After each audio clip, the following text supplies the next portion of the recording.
This week on the Computer Chronicles, games. We'll show you 4 of the hottest new computer games. This is Neverhood. You've never seen a game quite like it. And Shattered Steel, the shoot-'em-up game that's the brainchild of 3 doctors. Want to be a woman? You can be Lara in this great new game called Tomb Raider. And get ready for the coolest multiplayer game you've ever seen, Diablo. Plus, we'll take you inside a usability lab to see how games are designed and to visit to the ultimate gaming event called the Big One, a Quake Marathon. All this and Giles Online, this week's computer news, my pick of the week, all coming up next on the Computer Chronicles. Computer Chronicles is made possible in part by SoftSource Incorporated, publishers of Pro One software, educational software for young adults. And by Upside, the business magazine for the technology elite.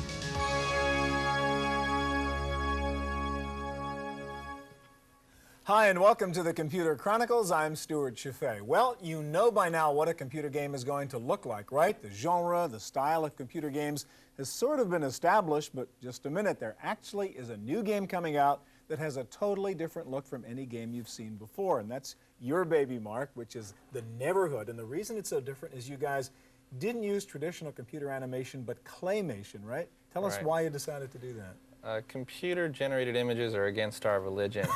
We chose to do the it claymation religion, huh? Yes, we chose to do our game in clay just so it would have that warmth and friendliness of being a real environment with real objects in it. But what did it take to do that? I mean, I imagine that's harder than doing traditional computer animation in terms of labor. It is, because the sets have to really be built and sculpted. The puppets have to be constructed and fabricated out of steel armatures and latex. How much clay did it take to do this? We used about 3 or 3.5 tons of clay. Wow. And the other thing I like about the game is the music. Again, you don't have typical computer music in this either, do you? No, we have real bouncy, friendly Dixieland jazz. It's all acoustic music. Yeah, we had our musician friend Terry Taylor compose and record live, and there's no MIDI sequencing or drum machines or synthesizers. All right, let's go see what the game looks like. You know, this is where the game actually begins, Mark? Yes. So that's me, the Clayman? This is Clayman. As you begin the game, this is when Clayman is newborn. He just wakes up in this room, and you don't know who he is, and he doesn't know who he is. And the whole interface is just that mouse pointer, right? There's nothing else to do. You just click on things, and Clayman does what you asked him to. So obviously I'm trying to get out of this room here. Yeah, and I've just pulled this little lever 3 times, which is enough to break down the door. Now that animation is really, really delightful. It's such a cute looking. All right, so we're in our second room here, and now I got to figure out how to get out of this room? Yes.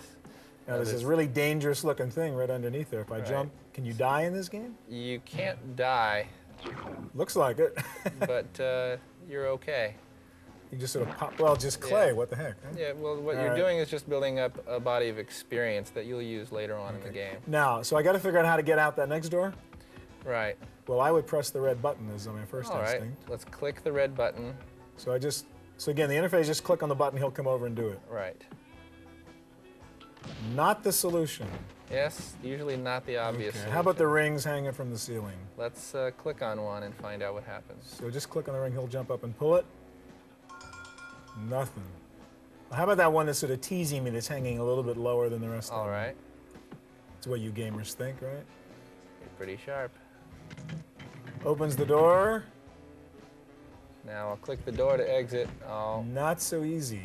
All right, so I got to do something with that Venus flytrap. I'll give away the solution. All right. That's help me out of room 2. Push the Venus flytrap in underneath that teaser ring, and when you pull it down, he'll hold it for you.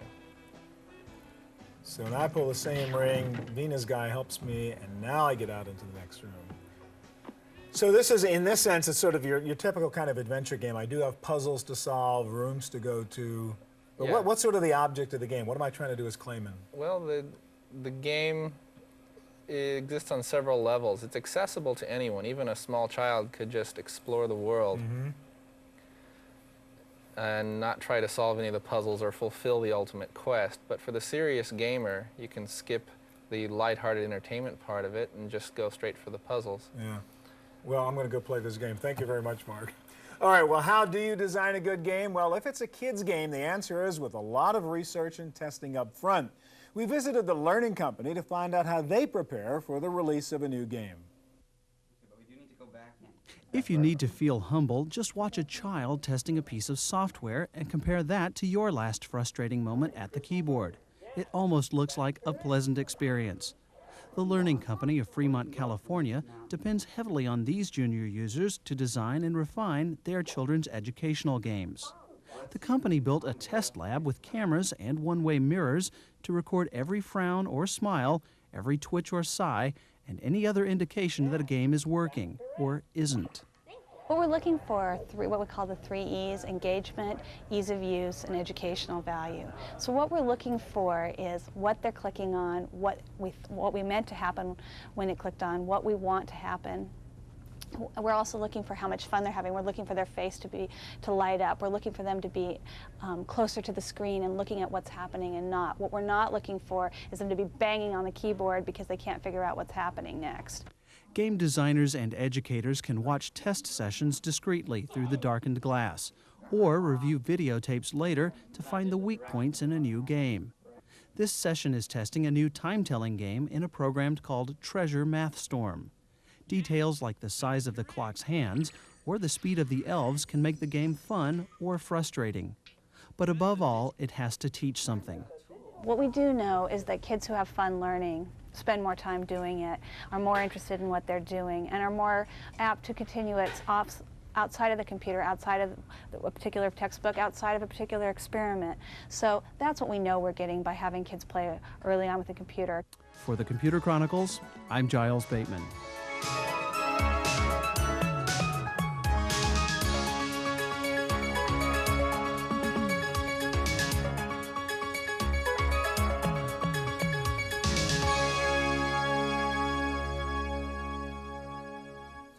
Action games have come a long way from the early Apple II and Atari days, but in the era of Doom and Quake, what's left to do?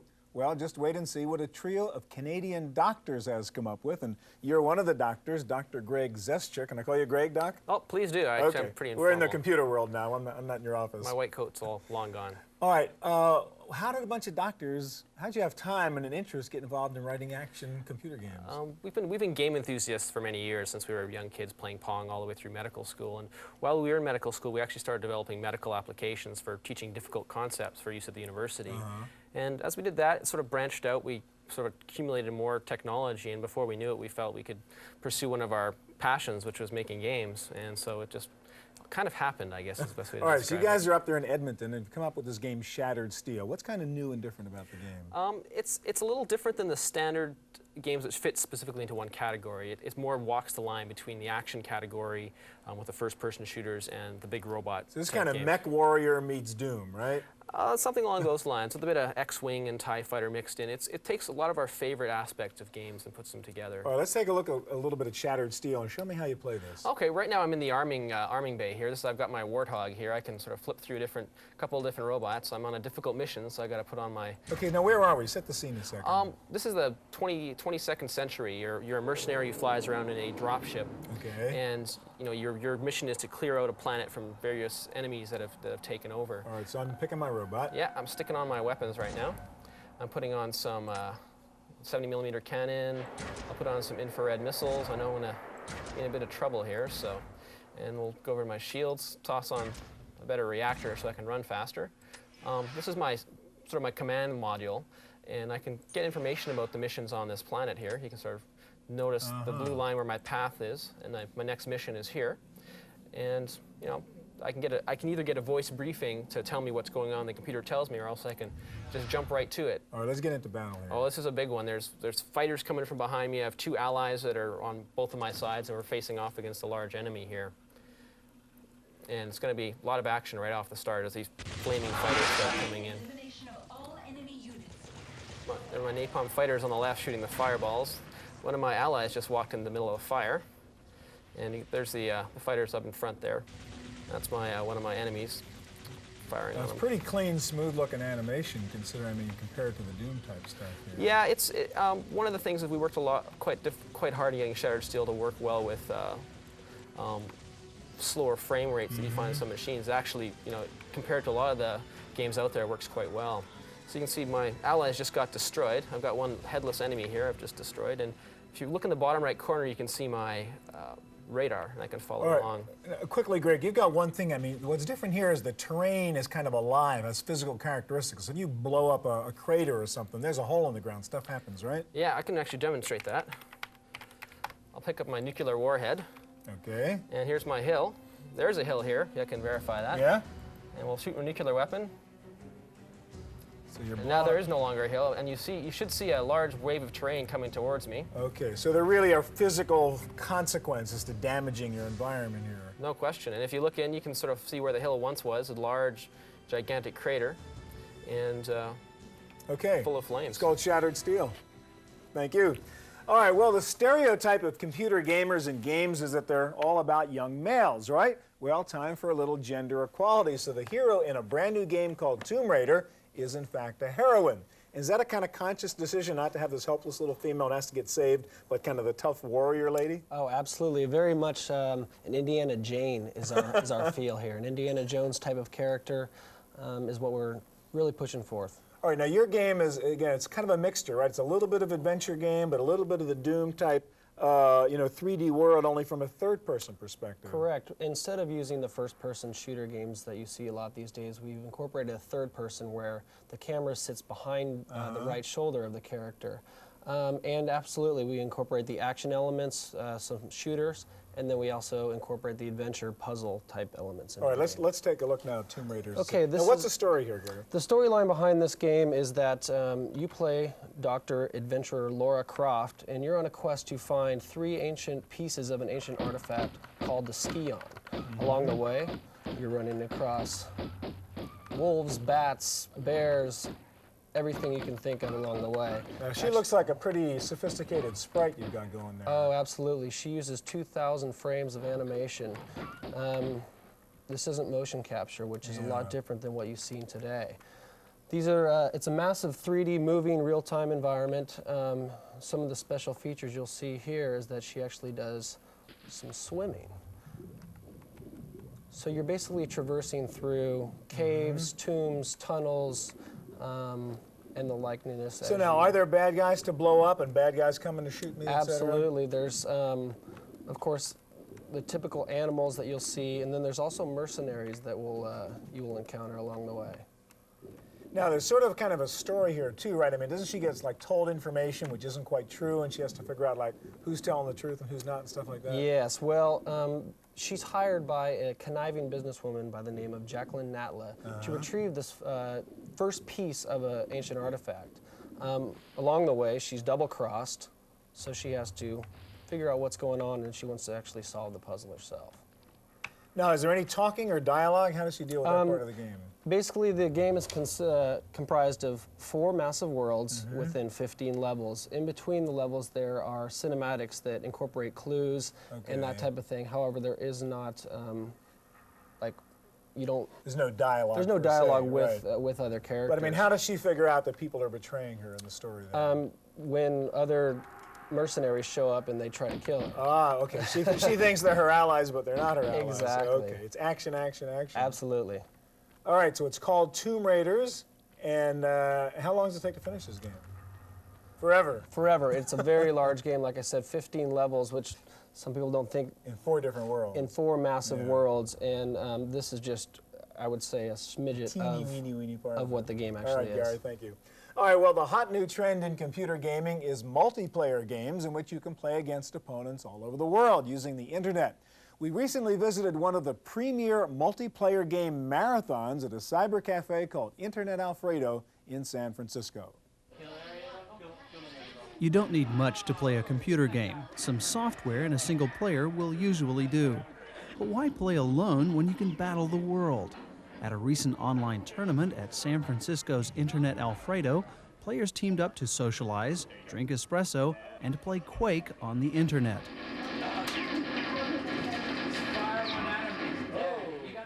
id Software, the game's publisher, released a new version especially tailored for internet play, and it's available on the net through Empath Interactive. A lot of games heretofore have multiplayer extensions, but they were built really for LAN use. So that is, they're built for Ethernet connections where you're running it at, I don't know, 20, 30 megabits per second. And the problem is they're sending a lot of packets over, and it wasn't really thought about how you distribute in a wide area environment. Empath works with publishers to develop modified games just for internet play. To reduce latency, or the delay between sending and receiving information packets, the network sends game data ahead of other kinds of data, such as email. It all helps to provide players with a sense of immediacy. So to facilitate low latency, real-time interaction, you have to have a controlled environment on the internet. There is a social side to this type of tournament play as well, and internet cafes have helped create the right environment. We are trying to provide a mechanism for people to congregate and come together and entertain themselves. So I think sort of combining the physical space with the virtual space is just a nice way to sort of bridge those two worlds. For the Computer Chronicles, I'm Giles Bateman.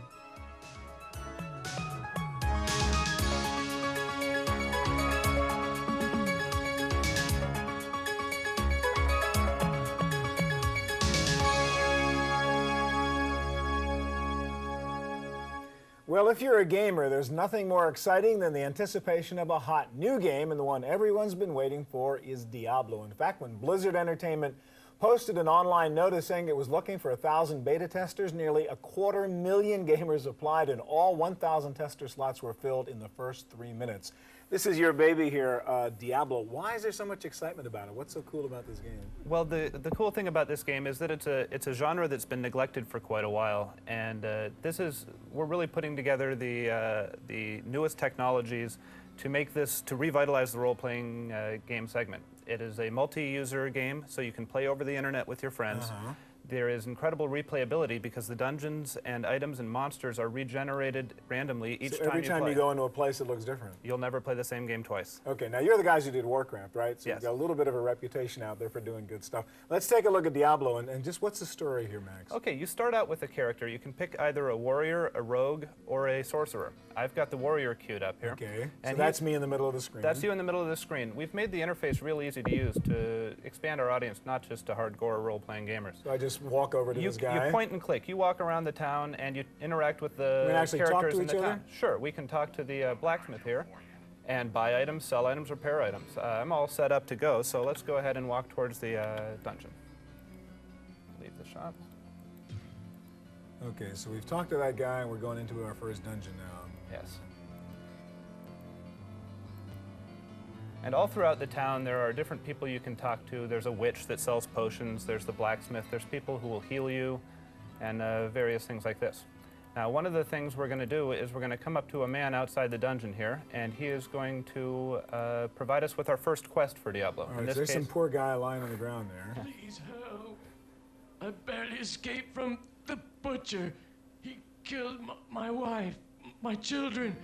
I beg of you, in the name of God, avenge them. So we know what the job is here. Now- Go find this rotten butcher and kill him. Exactly. Okay. The ultimate goal of the game is to kill Diablo, but along the way, you're given more manageable tasks.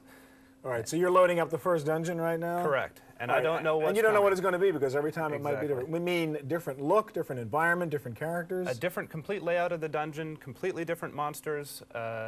All I know is that there's going to be a butcher down there somewhere and various other monsters that I'm going to So run just across. because you may have played this room before, it doesn't mean you're going to see it the same way again. Not at all. All right, so what's going on here? Well, I've got my dungeon here.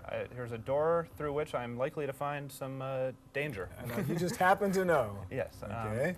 So I'm going to open the door. Whoops, and it looks like And we have there's some some bad skeletons guys. coming. And let's go ahead and draw them out here and engage in combat. Down one Oh, skeleton. now he has dropped a spell book. That'll come in handy later. Okay, so you can use that stuff later. Yes. Now I can zoom in on this also if I want to get a better look at the combat. Okay, he's dropped a scroll. I'll probably be able to use that as well. All right, so you're going to beat these guys up, get the stuff they have that's of value to you. Yes, and All right, now if I'm playing in the multiplayer role now, who are the other guys I'm playing with? Are my friends, my allies, or what? They are your friends, or they are strangers who you meet on Blizzard's BattleNet. You can play, anyone who has access to the internet will have free access to BattleNet. It is not a service we charge for. You'll be able to play with your friends or people you just meet at any time, 24 hours a day. Diablo. All right, thanks a lot, Max. All right, if you play computer games, you get stuck sometimes playing computer games, and one way to get unstuck is to log on to a good game website. So let's turn now to our webmaster, Giles Bateman, for a look at some websites for the dedicated game player. Thanks, Stuart. Although there are a number of classic video games, we often find that the latest games are in fact some of the greatest games out there. You'll definitely want to visit GameSitter.com to keep up on what's the latest in computer games. What they have is a whole list of things, everything from previews of new games, reviews of existing games, shareware and things to download, plus tips and tactics and different cheat codes if the tips can't get you past your obstacles.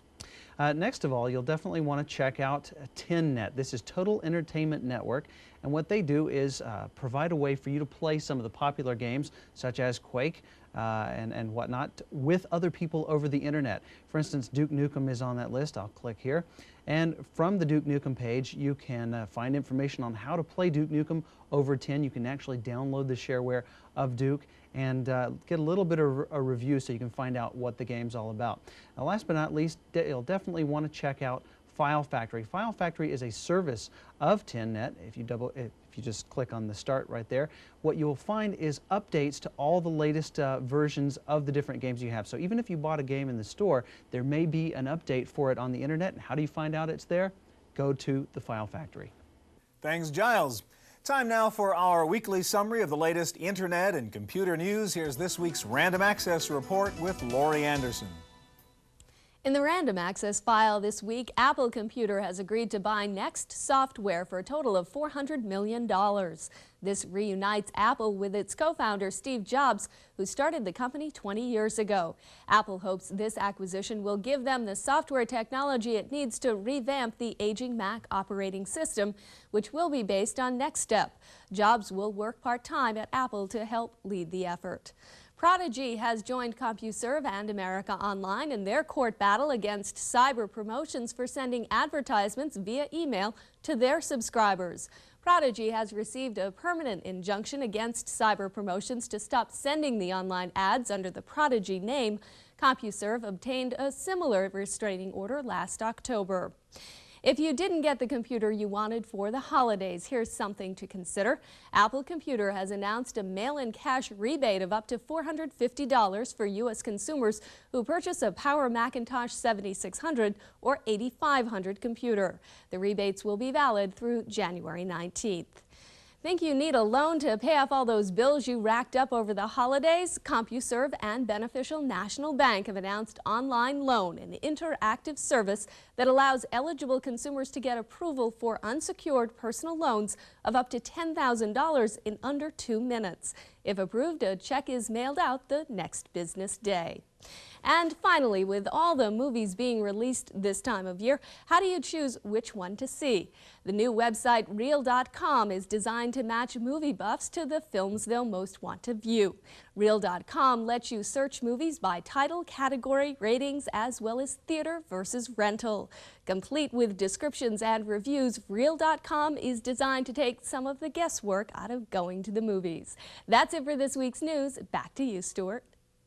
Now for my pick of the week. We have focused on software today, great computer games, but what hardware should you play these games on? Well, you can use any PC that meets the minimum requirements of the game, but if you are a serious gamer, you might want to think about this baby. This is the Mach 5 from Falcon Northwest. Now this is the primo computer optimized for game player. The basic model comes with a 166 megahertz Pentium, 16 megs of RAM, 2 gig hard drive, and 8x CD-ROM drive, dual game ports, high-end joysticks, 2 game pads, a built-in 3D accelerator, great sound as you can see and possibly hear. Everything in this baby is tweaked for the demands of today's multimedia games. Now, the Mach 5 also comes bundled with tons of software, including 15 games and dozens of net tools and utilities. This is one mega computer. Every one, by the way, is custom built to your specs. Price for the basic model around $3,500. So if you are serious about gaming, virtually all the gaming magazines agree this is the machine. It's the Mach 5 from Falcon Northwest Computer Systems. Well, that's it for this week's Computer Chronicles. We'll be back here again next week with more of the best in computers, CD-ROM software, and the internet. And if you want to find out more about anything you saw on today's show, just check out our website at pctv.com. I'm Stuart Chaffee, and we'll see you here next time. Computer Chronicles is made possible in part by SoftSource Incorporated, publishers of Pro One software, educational software for young adults. And by Upside, the business magazine for the technology elite. To order a videotape of this program, call 1-800-916-PCTV. Please ask for tapes by show number and title. And for more help in keeping up with the fast-changing world of personal computing, order the Chaffee Letter. Each month, Stuart writes in detail about topics covered on Computer Chronicles and includes his commentaries on the technology that directly affects how you use your computer. To subscribe or for a free trial issue, call 1-800-916-PCTV. The Chaffee Letter, your solution to information overload.